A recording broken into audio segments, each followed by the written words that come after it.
ព្រឹកឡើងដឹងតាមមិនភ្លេចនោះទេបាយមន់ចំណៃមន់ម្ចាស់អត់តន់បានបាយទៅតែមកក្របចូលពោះទេតែមន់គឺត្រូវទៅស៊ីមុនម្ចាស់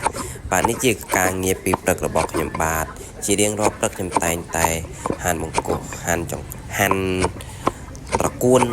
លាយបាយលាយខ្ទុយដើម្បីឲ្យមន់របស់ខ្ញុំវាស៊ីព្រឹកឡើងការងារមានតែប៉ុណ្្នឹងទេក្រោយពីពេលរៀបចំហាងលក់ដូររួចរាល់ហើយក៏ឆ្លៀតពេលបន្តិចបន្តួចដើម្បីទៅមើលមន់ចិញ្ចឹមខ្លួនឯងលក្ខណៈហូបខ្លួនឯងដែរអញ្ចឹងយើងត្រូវការថែទាំរបស់ឲ្យមន់ក៏វាខ្ពស់ដែរដើម្បីសុខភាពយើងហូបខ្លួនរបស់យើងដែរអញ្ចឹងណាអញ្ចឹងរាល់ព្រឹកខ្ញុំមានការងារអីមានតែច្បាច់បល់វល់ជាមួយនឹងចំណីមន់ស្រូវកតុអង្គដើម្បីឲ្យមន់វាស៊ីការងាររបស់ខ្ញុំព្រឹកឡើងមានតែប៉ុណ្្នឹងទេលាដើម្បីឲ្យមន់ស៊ីហើយបន្ទាប់មកយើងក៏ស៊ីមន់វិញហើយនេះគឺជាការ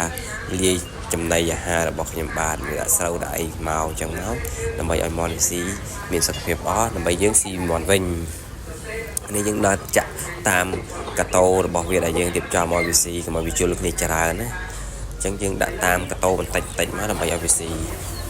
កុំឲ្យវាជុលគ្នាវាដណ្ដើមគ្នានោះវាកំពុងតែស៊ីយ៉ាងមានក្តីសុខខ្លាំងណាស់លោកអើយលោកកំពុងតែមានក្តីសុខណាស់វាស៊ីហងកាយហងវាជន់ហងវាអាចផងស្រែកក្បាលវា